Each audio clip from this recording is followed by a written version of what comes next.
सलग चौथ्या दिवशी विद्याप्रतिष्ठानमध्ये पवार कुटुंबियांची बैठक। शरद पवार, रोहित पवार, पार्थ पवार, प्रतिभा पवार यांची उपस्थिती। पार्थ पवार संस्थेचे विश्वस्त होण्याची दाट शक्यता। अजित पवारांच्या विमान अपघाताबाबत रोहित पवारांची 10 तारखेला पत्रकार परिषद। दोन्ही राष्ट्रवादींच्या विलीनीकरण चर्चेबाबत 12 फेब्रुवारीला बोलणार, रोहित पवार यांची माहिती। 10 तारखेला आम्ही सुनेत्रा पवारांसोबत चर्चा करू। राष्ट्रवादी विलीनीकरणावर सुनेत्रा पवारच निर्णय घेणार, सुनील तटकरे यांच्याकडून स्पष्ट। अजित पवारांच्या विमान अपघातावर दोन्ही राष्ट्रवादीच्या नेत्यांकडून शंका। दादांच्या विमानात बॉम्ब होता का तपासायला हवं, बजरंग सोनवणेंची मागणी। तर मुश्रीफांकडूनही अपघाताच्या शंकेवर चौकशीची मागणी।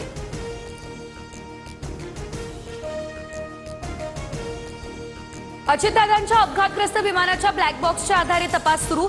चौकशी अहवाल येईपर्यंत राजकारण नको, केंद्रीय नागरी उड्डाण राज्यमंत्री मुरलीधर मोहोळ यांचं हे आवाहन। आमच्या पक्षाचा निर्णय घेण्याचा आम्हाला अधिकार, रामदास कदम यांनी मातोश्री का सोडली, आम्ही का विचारलं का, तटकरेंचा पलटवार। दादा गेल्यानंतर तटकरेंनी गलिच्छ राजकारण सुरू केलं, कदम यांची ही टीका। तुमचा पक्ष काय निर्णय घेतो याच्याशी आम्हाला काय, फक्त सुनेत्रा पवारांचा शपथविधी लवकर होऊ नये इतकंच मत होतं। संजय शिरसाटांचं सुनील तटकरे यांना हे प्रत्युत्तर। जिल्हा परिषद पंचायत समित्यांसाठी राज्यभरात दुपारी 3:30 वाजेपर्यंत 52% मतदान झालं। उमेदवारांचं भवितव्य मतपेटीत बंद। 9 तारखेला मतमोजणी होणार। अकलूज या ठिकाणच्या मतदान केंद्रावर लहान मुलाला ईव्हीएमचं बटन दाबायला लावलं। धैर्यशील मोहिते पाटलांच्या चुलत भावाचा हा प्रताप। अर्जुनसिंह मोहिते पाटलांच्या कृतीवर केंद्राध्यक्षांचा हा आरोप। आमदार विलास भुमरे यांनी ईव्हीएम जवळ मुलालाही नेलं, बोटाला शाईही लावली। केंद्र अधिकाऱ्यांवर जिल्हाधिकाऱ्यांचा आक्षेप, तर लहान मुलाला काय करणार, तो फक्त सोबत आला, भुमरेंचं हे स्पष्टीकरण। उपमुख्यमंत्री सुनेत्रा पवारांनी काटेवाडीमध्ये मतदानाचा हक्क बजावला। पार्थ पवार आणि योगेंद्र पवारांसह श्रीनिवास आणि शर्मिला पवार यांचंही मतदान। आमदार तानाजी सावंतांवर पैसे वाटपाचा आरोप। 1-2 कोटी काय लागतील ते जाऊ दे, पैशावरचे किती मतदार घेता येतात याची यादी व्हॉट्सअपला टाक। सावंतांची कार्यकर्त्यांसोबतच्या संवादाची ऑडिओ क्लिप व्हायरल।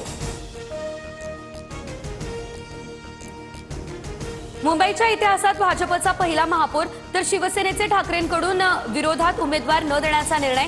तर शिवसेनेचे संजय घाडी मुंबईच्या उपमहापौर पदाचे दावेदार।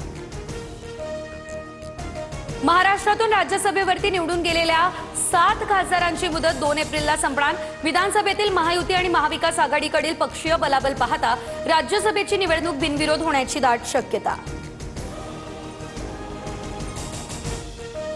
सुनेत्रा पवारांची खासदारकी कुणाला मिळेल याबाबत पवार कुटुंबात चर्चा नाही, रोहित पवार यांच्याकडून हे स्पष्ट। शरद पवारांच्या खासदारकीची टर्म 2 एप्रिलला संपणार। राज्यसभेवर शरद पवार जाणार की पार्थ पवार याकडे लक्ष। मुंबई महापालिकेतील विरोधी पक्षनेता 16 फेब्रुवारीला नेमला जाईल, तर 20 फेब्रुवारीला स्थायी समिती अध्यक्षांची निवड। 25 तारखेला इतर समित्यांच्या अध्यक्षांची निवड होणार। मालेगावच्या महापालिकेची लिफ्ट थेट 5व्या माळ्यावरून कोसळली। तळमजल्याचं गेट तोडून पदाधिकारी आणि पत्रकारांना बाहेर काढलं। महापौर पदाची निवडणूक संपल्यानंतर मोठी दुर्घटना। राष्ट्रीय स्वयंसेवक संघाच्या कार्यक्रमाला अभिनेता सलमान खान याची हजेरी।